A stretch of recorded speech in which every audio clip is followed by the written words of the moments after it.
Are you still having fun when you DJ? I mean, really, are you still having fun as you DJ? Hi, it's Bill. It's Creative License, and thanks for being a part of my little dog and pony show, and thanks to my sponsors, Electro Voice, Promo Only, DJ Event Planner, Perfect Portals, Disc Jockey News, and of course, the workshop I put on every year, the Entertainment Experience. If you want to know more about it, I've got one in November, and there's a seat waiting for you. Just give me a ring or send me a note. So, fun.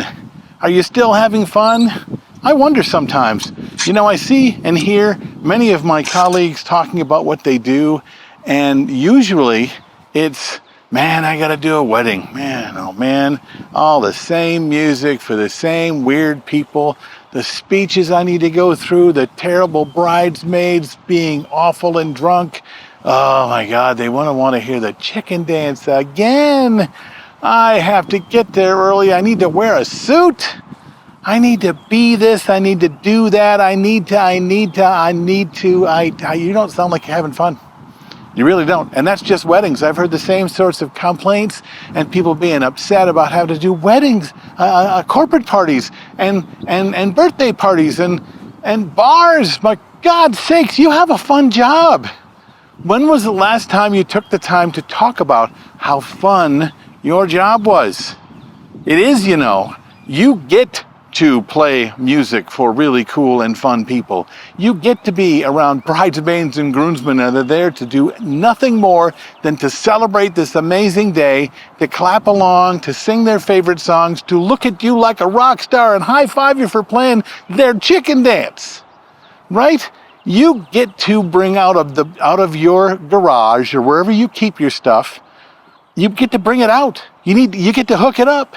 You get to turn up this really loud piece of equipment and all these really cool lights and show it off.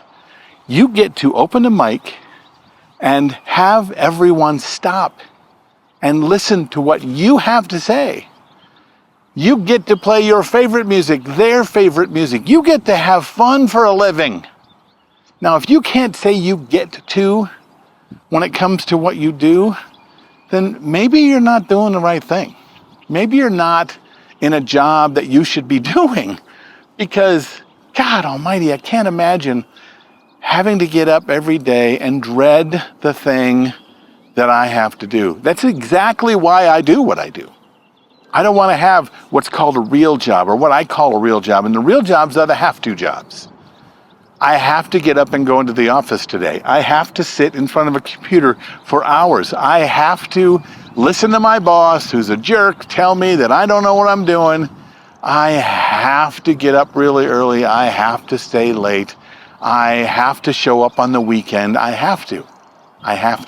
And you know, it's really easy to get into those things and forget what a great life you have and what a great job you have, because our brains are like wired to complain about stuff. They're wired to first off tell you what you're missing, to first off tell you what's going to be a problem. Hey, you know, me and my wife, you know, we're thinking about going downtown for a play. Then I hear from my friends, oh, geez, the parking down there.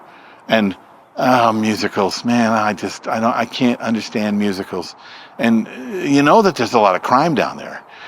You got to be really careful.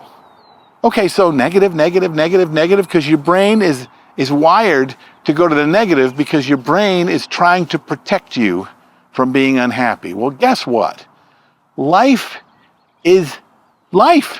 And life can be craps unhappy, or life can be a great thing you get to go through. Even the things that might be upsetting or scary or unhappy are things that we get to do because we get to have breath in our lungs every day. And if you can say more, I get to do this, and less of I have to do this, you will be a happier person. You will have more fun. And why not have more fun when your job is having more fun? What do you think? Write down your comments below. I'll see you next week on Creative License.